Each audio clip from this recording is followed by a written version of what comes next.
Madame, mademoiselle, monsieur, merci d'être avec nous pour cette émission cinéma que je vais avoir le plaisir de vous présenter avec l'équipe au grand complet, puisque sont autour de moi Brigitte Tissot, Benoît Richard, Florian Lambolet et Jean-Luc Forçard. Nous débutons avec un box-office des entrées au Ciné-Palace. Vous savez que la période est un peu compliquée pour le cinéma en ce moment. Donc le numéro 5, c'est une entrée. Wonder Woman de Patty Jenkins, 1792 entrées pour 2 semaines d'exploitation. Le numéro 4, Alien Covenant de Ridley Scott, 2347 entrées pour 6 semaines d'exploitation. On a connu des aliens qui drainaient un peu plus de monde. Les Schtroumpfs et le village perdu de Kelly Esbury s'en vont avec 5187 entrées pour 11 semaines d'exploitation. Le numéro 2, c'est Pirates des Caraïbes, la vengeance de Salazar de Joachim Ronning et Sven Sandberg. 6763 entrées pour 4 semaines d'exploitation. On a aussi connu des pirates qui volaient plus haut. Et le numéro 1 s'en va également. Baby Boss de Tom McGrath, 7387 entrées pour 12 semaines d'exploitation. Ce mercredi, c'est encore Wonder Woman qui a fait le meilleur score au Ciné-Palace avec 102 spectateurs devant Nos Patriotes 83 et Pirates des Caraïbes, la vengeance de Salazar 48. Alors on débute justement avec Nos Patriotes de Gabriel Le Beaumain, film tourné dans les Vosges avec comme héros un tirailleur, un jeune tirailleur sénégalais, Adiba, qui trouve refuge dans les Vosges où il va participer à la fondation du premier maquis de la région. Nous sommes en 1940. On a envie d'aimer ce film. Oui, ben oui, un film tourné dans les Vosges, je veux dire, c'est tellement rare qu'on se dit on y va, allez, quoi qu'il arrive. Et puis, allez, on va y aller positivement. C'est une histoire intéressante. Il fallait aller la chercher. Mais bon, le cinéma aime bien en général aller chercher la petite histoire dans la grande histoire. Là, l'histoire de ce tirailleur sénégalais, c'était une curiosité. Ça se regarde bien, soyons honnêtes. On va pas se mentir, c'est un format téléfilm, c'est construit comme un téléfilm. Moi, ça m'a même fait penser un petit peu à la série Un village français. Je sais pas si vous connaissez cette série-là. Eh bien, on retrouve énormément de caractéristiques propres à cette série. Le mélange entre héroïsme de guerre, histoire sentimentale, un peu de résistance dans la forêt, etc. Donc tout ça se laisse regarder. C'est même un film qu'on peut aller voir avec des enfants, des collégiens, pour le côté pédagogique. Après, voilà, il y a la forme. On sent que c'est pas un film qui a été tourné avec énormément de budget. Les personnages sont quand même se résument à pas grand-chose. On aurait voulu que certains soient plus développés. Bon, Marc Zinga, je trouve qu'il fait le boulot. Il est présent, mais bon, après, les seconds rôles, c'est un peu plus compliqué. Il y a des scènes un peu longues, la partie dans la forêt, voilà, on aurait aimé vibrer un petit peu plus. Quant à la représentation du département, oui, c'est ça qui nous intéresse. C'est quand même aussi. de la forêt. De la forêt et encore de la forêt. Donc on ne reconnaît pas qu'on est dans les Vosges. Il y a le fort du Xenier. Il y a le fort du Xenier, il y a une ferme vosgienne il y a une séquence avec une ferme vosgienne qui est plutôt bien filmée. Les reconstitutions de époque 1940, les intérieurs des fermes, c'est assez soigné. Après, il a eu la mauvaise idée, selon moi, de mettre un filtre de couleurs qui noircit encore l'image. Certes, ça se passe en hiver, c'est pendant la guerre, mais est-ce qu'il y avait besoin finalement de rajouter un filtre? Moi, je suis pas convaincu. Ouais, je suis d'accord avec toi, tout à fait. L'étalonnage, c'est beaucoup trop gris. Hein, c'est ce qu'on discutait aussi tout à l'heure entre nous. Et on disait vraiment que du coup, ça ternit. Et ça, voilà, déjà l'histoire en elle-même, c'est déjà sombre, hein, avant la Deuxième Guerre mondiale. Mais en plus, voilà, d'en rajouter encore un petit peu plus sur ça, voilà, ça gâche un peu le plaisir des yeux, malgré que c'est beaucoup de forêts qu'on voit. On voit bien le fort du Xenier, si on le connaît, il n'y a pas de problème. Après, moi, plutôt l'interprétation, c'est Marc Zinga, il joue plutôt bien. Après, je parlais des seconds rôles et surtout de Louane, parce que Louane, voilà, qui à mon avis c'était plus pour attirer la jeunesse, pour aller voir le film, je pense, parce qu'elle apporte, bon, son rôle déjà n'apporte rien. C'est sa première interprétation. Sa deuxième, parce qu'elle avait eu avec son César, avec la famille Bélier. Enfin, moi j'ai déjà pas compris forcément pourquoi elle avait eu son César, parce qu'il y avait bien mieux à ce moment-là. En bref, mais là alors du coup, sa interprétation d'actrice, voilà, ça vaut le pas. Le rôle n'est pas énorme. Le réalisateur n'est pas un réalisateur de fiction, donc c'est vrai, il y a une direction d'acteur qui n'est pas là, c'est un réalisateur de documentaire. Je veux dire, parce que même Alexandra Lamy, elle fait son job, mais il n'y a pas de souffle, il n'y a pas d'émotion. C'est vrai que tout à fait, c'est un téléfilm. Ça aurait été pour France 3, c'était bien. C'est un peu dommage parce que c'est vrai qu'on aurait souhaité vibrer pour ce film nécessaire. Tout de suite, quelques images. Bonjour Félix. Nous cherchons à noyauter les administrations, à recueillir le maximum d'informations de l'intérieur. Notre problème est de construire un réseau secret. Je travaille pour la Croix-Rouge. Et lui? C'est mon traducteur. Traducteur. Ton pays, c'est quelque part là-bas, dans les colonies. Là. Chez moi, c'est ici. Bien sûr. Pourquoi vous dites ça? Parce que t'es noir. Je vous présente ma recrue. Je réponds comme d'un frère. À partir de maintenant, vous obéirez au chef militaire du camp, Adiba. J'arrive pas à lui faire confiance. Pourquoi? Je fais confiance qu'aux montagnards. Voilà pour Adiba. On peut signaler également qu'il y a un documentaire qui est en préparation sur Adiba. On passe à une comédie, Marie-Francine de Valérie Lemercier. Aussi un air de déjà-vu avec une quinca qui va se retrouver chez sa maman après une période de chômage. Et là, elle va redécouvrir l'amour. C'est peut-être un peu rapidement dit. C'est assez bien vu, c'est assez bien résumé. Alors, le film, il doit tout, sur tous les plans, je dirais, à Valérie Lemercier, parce qu'on retrouve son esprit, ses dialogues, on sent vraiment la patte Lemercier derrière, c'est le côté assez sympathique du film, ces relations entre cette quinquagénaire et ses parents, c'est assez drôle, quoi. Assez bien vu. Après, moi, je suis un petit peu plus circonspecte sur le côté comédie romantique qui est là un petit peu plus banale, avec toutefois Patrick Timsit dans un contre-emploi, parce que c'est vrai qu'on le voit rarement, plutôt dans des rôles de comique et rarement dans des rôles de séducteur, on va dire. Et bon voilà, moi je trouve qu'on passe un bon moment, la réalisation est sans grande ambition. Voilà, c'est une comédie honnête, on va peut dire. dire aussi qu'il y a un déséquilibre entre la comédie romantique et la satire sociale, parce que c'est là où elle se prend un peu les pieds dans le tapis. C'est-à-dire qu'à un moment donné, il faut absolument que ça vire à la comédie romantique, alors qu'au début, c'est une satire sociale. C'est-à-dire elle est larguée, elle ne sait pas quoi faire, elle retourne chez ses parents, et puis elle rencontre un prolo. Alors c'est pareil, je trouve que c'est un peu caricatural, le rôle de Patrick Timsit en cuisinier comme ça. Il fait un peu chien battu, il rencontre la fille d'une bourgeoise. Enfin, quelque part, je trouve qu'il y a beaucoup de choses aussi qui tombent assez rapidement à plat, et on a du mal. Moi, j'ai beaucoup de sympathie pour Lemercier, parce que c'est vrai qu'elle a fait le boulot au niveau de la réalisation et au niveau de son rôle, mais quelque part, ça se plante un petit peu, quoi. Je trouve que ça s'essouffle assez rapidement. Voilà, pour moi. On est plutôt vite perdu dans tout ça. Et moi, j'ai pas du tout cru à cette histoire d'amour entre Timsit et Valérie Lemercier. On n'a même pas envie d'y croire. J'ai envie de dire, c'est même pas une histoire d'eux. On n'y croit pas une seule seconde. Alors après, voilà, on est dans la comédie où ça décolle pas, quoi. C'est-à-dire, il y a un moment donné, c'est limite le nanar, mais ça l'est pas, parce que c'est grâce à Valérie Lemercier. Parce qu'il y aurait pas Valérie Lemercier derrière tout ça et tout, on aurait vraiment une comédie qui vaut rien, qui vaut pas de pain et tout. Mais voilà, on passe quand même un bon moment, on l'oublie vite en sortant de la salle, le film. Mais voilà, si on aime Valérie Lemercier, on passera forcément un bon moment, c'est sûr. Alors, si vous aimez Valérie Lemercier, allez voir Marie-Francine. Pense à Ryan Gosling qui t'attend en bomber sur sa moto. À qui? Mais que pour eux, tu as toujours 15 ans. C'est à cette heure-ci que tu rentres? Voire 10. Tiens, ma chérie, va servir des petits biscuits apéritifs au salon. Même 5. Tu nous fais un caca bouilli si tu dors dans le canapé lit. T'as beau tout faire pour t'intégrer. Vous me présentez un vieux fin de race complètement dépressif, un alcoolo et un PD. Tu peux quand même pas me mettre à la colle avec eux pour vous faire plaisir. On a écumé tout notre entourage, hein. Après, il reste le milieu agricole. Il y en a plein à la télé. Il est grand temps d'être apprécié pour ce que tu es vraiment. Je suis vieille. C'est génial.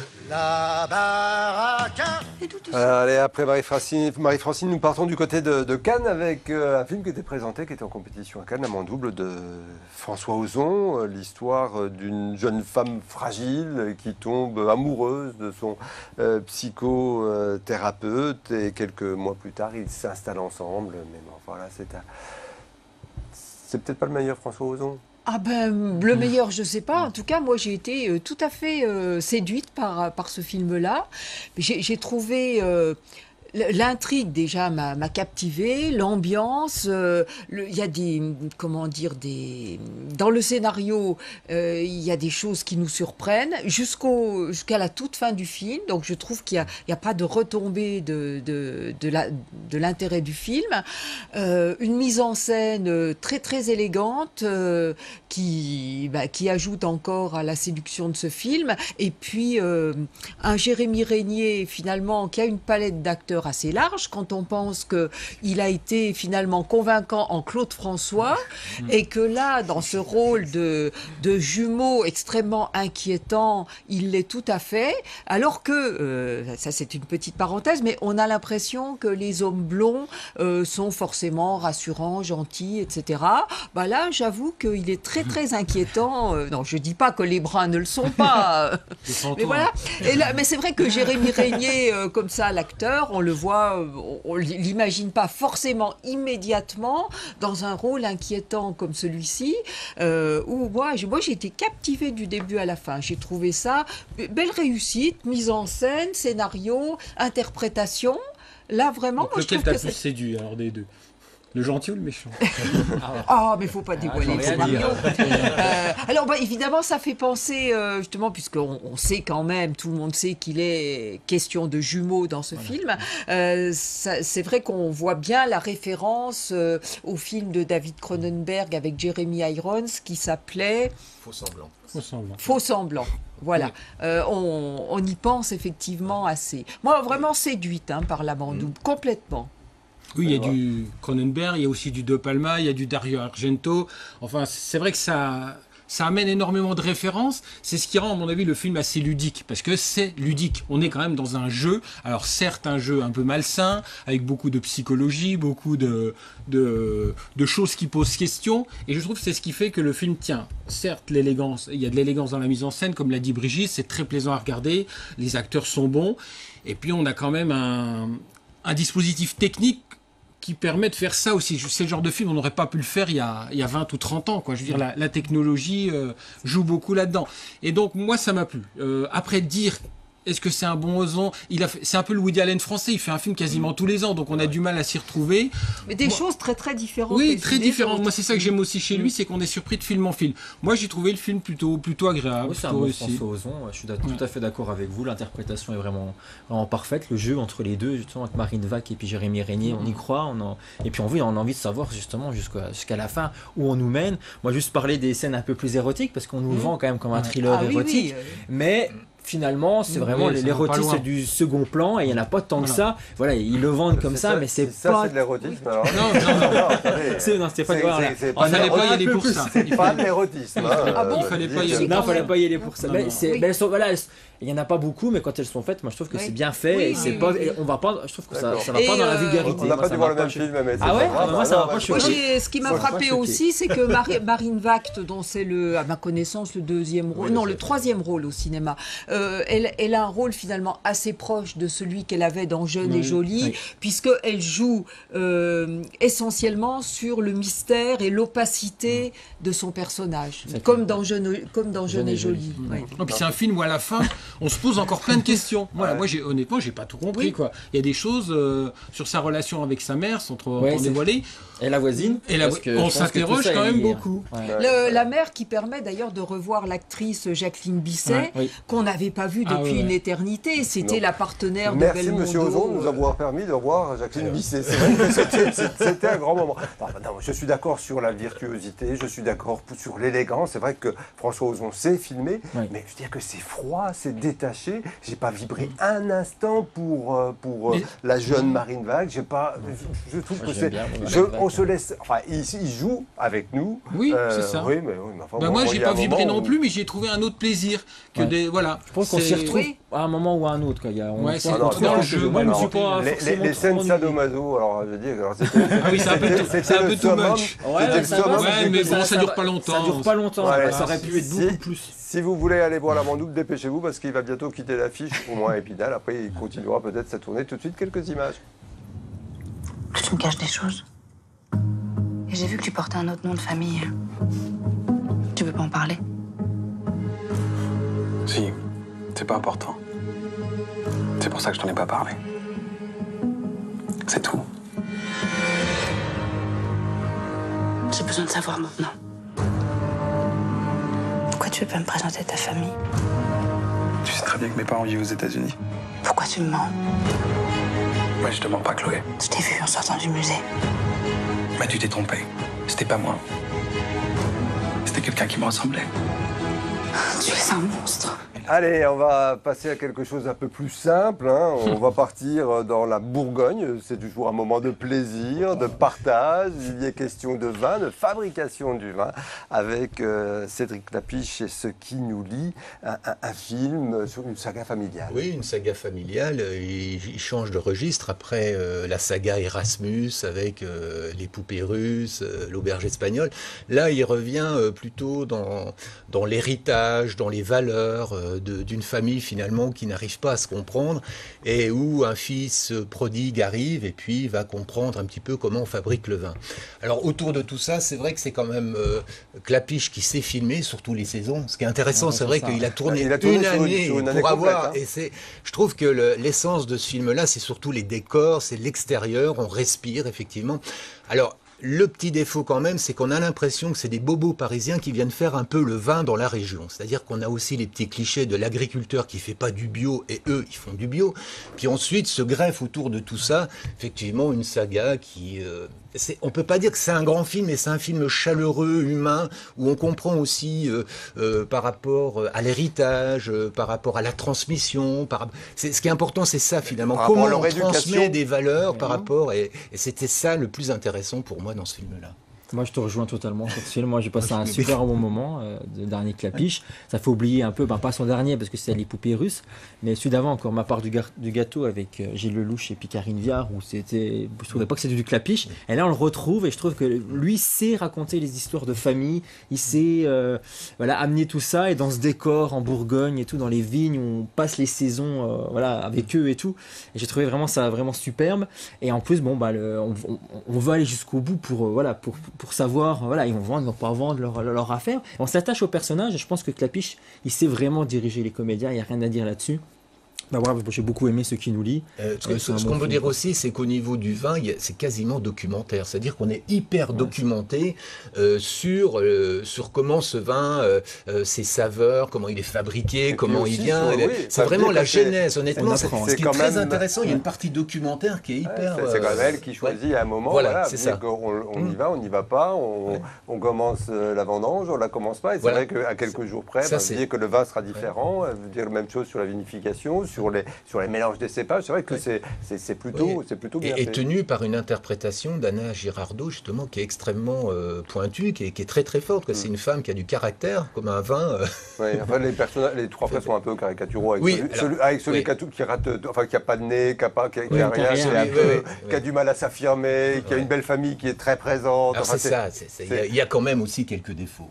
Il y a beaucoup de tendresse, c'est vrai, c'est là où on reconnaît bien. C'est un film qui a de l'ampoulade. Allez voir Ce qui nous lie de Cédric Klapisch tout de suite quelques images. 4 ans et 11 mois. Putain Juliette, ça fait des mois qu'on s'occupe de papa, qu'on s'occupe du domaine, qu'on s'occupe de tout. Et lui il est là, il vient... Quoi mais qu'est-ce que tu connais à ma vie toi? Parce que là on est d'accord, je connais rien de ta vie. Raisin rouge pour médaille, une bataille. Oh enfin je me dis que je suis plus parti pour fuir. Mais t'es revenu. Quand le voyage m'enlace. L'amour c'est comme le vin. Ce qui nous lie est là. Faut du temps. Ça donne pas envie de rester là tout ça?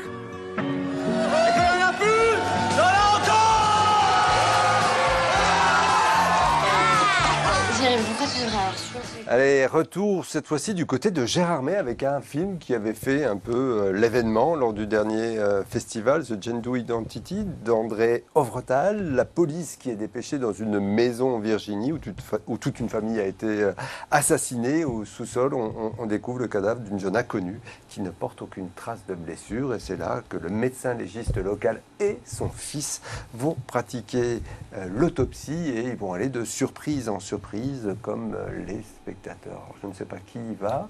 Florian, dans ceux qui ont été présentés justement en Fantastica en ce début d'année, moi ça fait vraiment partie de mes préférés. C'est vraiment bien réussi. C'est à huis clos, donc là on est enfermé à une nuit d'orage et tout avec un père et un fils. Et le père il apprend à son fils comment on fait l'autopsie. C'est lui qui va reprendre. C'est une saga familiale, c'est la transmission. C'est la transmission également. Là on se lit moins par contre que chez Klapisch, mais voilà, il y a toute une première partie où il y a le corps, où on apprend l'autopsie, où on les suit, juste avant que ça dérive et que ça parte dans le fantastique et dans le surnaturel. Et je trouve que voilà, ça monte crescendo. C'est ça qui est intéressant, c'est que le film monte en oppression et ouais, on frissonne quoi. Moi j'ai été pris au jeu et on sait pas trop si c'est leur imaginaire, si c'est vraiment l'esprit qui revient. On est un peu perdu dans tout ça.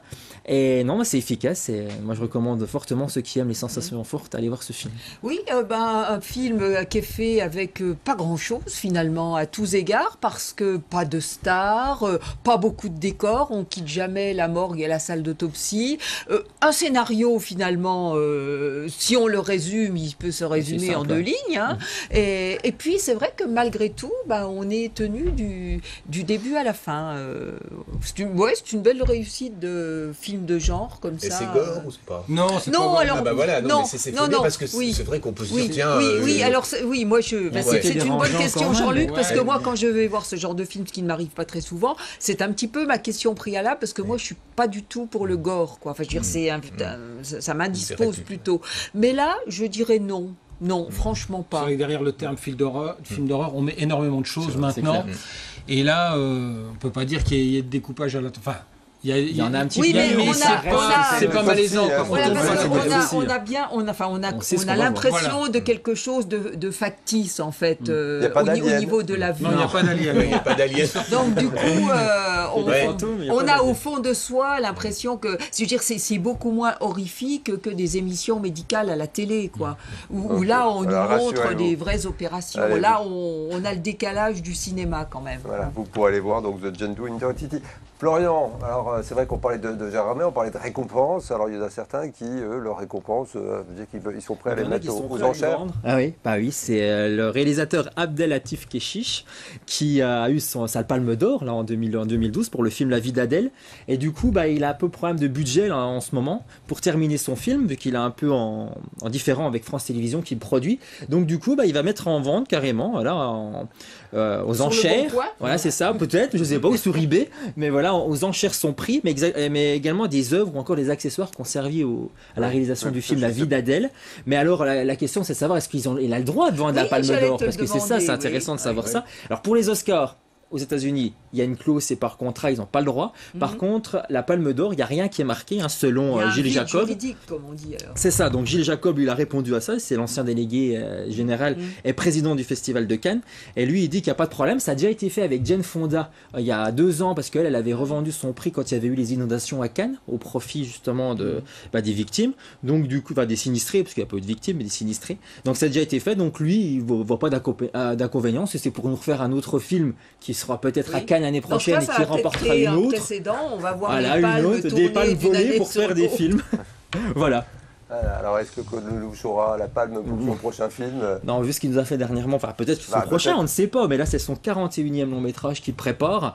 Voilà, après chacun sa vie, qui a fédéré 300 000 entrées au cinéma. C'est pas terrible, il faut le dire, mais ça va s'appeler donc son nouveau projet Oui et Non. Donc en fait, il va un peu reprendre sa vie et il le dit oui et non. En fait, c'est parce que c'est les 2 mots qui sont le plus utilisés selon lui par l'humanité. Donc du coup, à chaque fois qu'on dit oui ou non, ça change un peu notre destin. Donc lui, il va se reprendre ses 80, parce qu'il a plus de 80 ans déjà, Claude Lelouch, donc il va reprendre sa vie et il va entremêler tout ça et il va faire une comédie. Il annonce qu'il va faire une comédie en partant de ça. Voilà, Shabadabada, c'est clair. Autre grand monsieur du cinéma, parce que ça reste quand même un des grands monsieur du cinéma. Ça c'est clair, moi je suis d'accord, Jean Becker, j'adore Jean Becker, donc ça y est, il revient là et on connaît le casting de son prochain film, ça sera François Cluzet et Nicolas Duvauchel, qui ont été d'ailleurs nominés au César cette année, mais sont pas repartis avec des prix. Ça s'appellera Le Collier Rouge, donc c'est en 2014 qu'on avait vu le dernier film de Jean Becker, c'était Bon Rétablissement.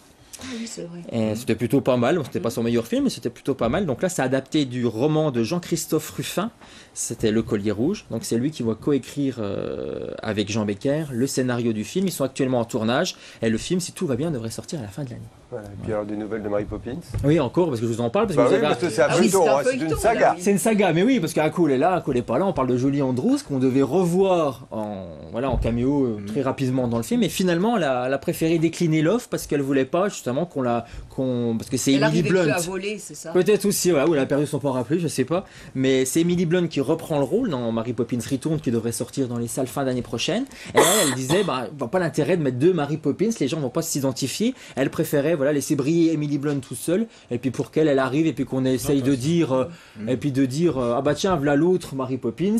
Que personne ne connaît, voilà. Elle avait peur qu'on la reconnaisse pas. Peut-être aussi, parce que voilà, il y a pas mal d'années qui sont passées, tout ça. Mais il y aura quand même Jim Van Dyke qui sera là, et voilà. Et puis Angela Lansbury, que je vous avais déjà annoncé. Allez, une petite question. Oui, on va jouer. Je vais faire jouer. Parce que vous avez tous sur votre buzzer. Il faut un buzzer. La prochaine fois, je vous ramène les buzzers. Oui, c'est ça, c'est pour vous. C'est pour nous. Vous pouvez jouer à la maison, mais jouer là aussi. C'est vous qui allez trouver la réponse. Comme les films ont été diffusés sur TF1 là, ces dernières semaines, Les Bronzés, voilà. Et ben en fait, est-ce que vous savez qui était pressenti pour réaliser le premier volet des Bronzés à la place de Patrice Lecomte? Voilà, et c'était même lui qui était venu taper à la porte de la troupe du Splendide pour justement que l'équipe du Splendide ne prenne pas Patrice Lecomte. C'est pas Blier, non? C'est un acteur de la troupe? Pas du tout.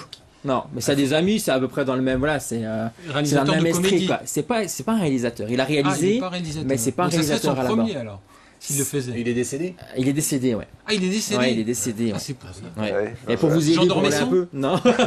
Jean-Claude Brialy. Pour vous aider, en fait, c'était un bel enfoiré. Coluche, ouais, ça devait être Coluche. Coluche, lui, il a toqué pour pouvoir réaliser à la place de Patrice Lecomte le film-là. Donc en quelle année? Et c'était 78, 79, je crois, le premier volet, juste avant, au début, parce qu'il les connaissait par rapport à la troupe. Mais voilà, le Splendide n'ont pas voulu parce qu'ils avaient peur que justement c'était un autre humoriste qui s'appropriait l'histoire. Et que leur histoire soit décédé il y a quasiment 31 ans. C'est ça. Allez, il faut qu'on avance, Florian. Les nouvelles d'Intouchables, le remake américain, on a la date de sortie. C'est ça, voilà, ça sortira début 2018, le 9 mars aux États-Unis. Donc je pense que nous, on va la voir prochainement également. Ça s'appellera Untouchable. Il y aura Nicole Kidman, Kevin Hart ou encore Bryan Cranston dans ce film-là. Voilà, et des nouvelles de Crash Test. Oui, voilà, on en reparle à les premières images. Crash Test Aglaé, c'est un film qui a été tourné il y a bientôt 2 ans maintenant en Lorraine, du côté de Nancy, mais également du côté de la Bresse. On en a beaucoup moins parlé que les autres films qui ont été tournés dernièrement. Bon, c'est quelques scènes seulement. Ça sort le 2 août au cinéma. Et il y a quelques images, il y a une bande-annonce qui vient de sortir. Justement, là, quand on voit les images actuellement à l'écran, c'est à Champignol qui avait été tourné avec Julie Depardieu. Et puis après, plus tard, on va voir. Donc, c'est un road movie qui va nous amener de la France jusqu'en Inde. Et on va passer, bien entendu, par les Vosges. Mais il faut savoir que dans le film, on parlera pas des Vosges du tout, puisque en fait les scènes de Vosges ça sera pour la Suisse, et là on les voit là, les scènes justement, on les reconnaît les scènes, et c'est dans la bande-annonce que je vous invite à découvrir. Il y a du brouillard, c'est chez nous, c'est chez nous, voilà. Ça change pas. Merci Florian, on revient à ce qui est à l'affiche. Comment j'ai rencontré mon père de Maxime Motte, l'histoire d'un petit garçon d'origine africaine qui a été adopté. Il va rencontrer un migrant et il va être persuadé que c'est son père, il va le ramener à la maison. Oui, une jolie histoire finalement, un film dont on n'attendait pas forcément grand-chose. Et puis on a François-Xavier de Maison, on a Isabelle Carré qu'on adore, et en général quand il y a Isabelle Carré dans un film, c'est rare que ce soit un navet. Et on a le père de Julie Delpy, je ne sais pas si vous l'avez déjà vu, il est extraordinaire, ce mec-là partout. Moi je l'ai découvert dans les films de sa fille, et là il tient un rôle de papy déjanté à la maison de retraite, c'est un pur bonheur. C'est un film surtout, je pense, à voir avec des gamins de 8-14 ans, parce que c'est un film qui parle à la fois d'adoption et du problème des migrants. Donc c'est quand même 2 sujets qui sont assez sensibles. Et là, il évite l'écueil du larmoiement. Il y a des bons sentiments, mais juste ce qu'il faut.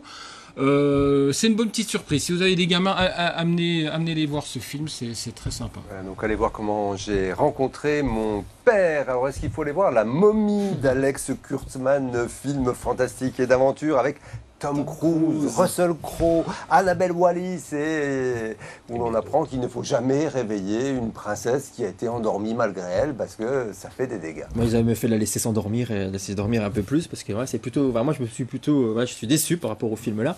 Après, j'en attendais pas forcément grand-chose, mais j'avais bien aimé ce qu'ils en avaient fait au début des années 2000, là où il y avait une trilogie avec La Momie, et surtout le premier film qui était bien. Donc ça, si vous vous souvenez de ça, vous l'oubliez complètement, parce que ça n'a rien à voir du tout.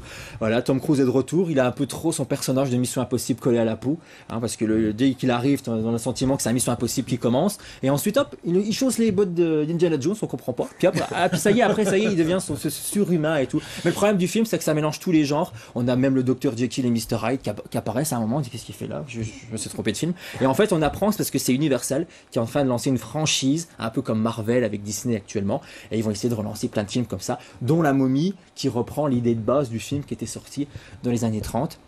Vous aimez les films d'action, vous aimez que ça casse, ça tout va et que c'est pas crédible une seule seconde, bah c'est pour vous. Mais bon, moi, non, c'est trop. Là, c'est vraiment, ça frôle le ridicule même. Voilà. Alors, on va passer à quelque chose. On retourne à Cannes avec Rodin de Jacques Doyon qui nous a proposé une rencontre avec Antoine Rodin.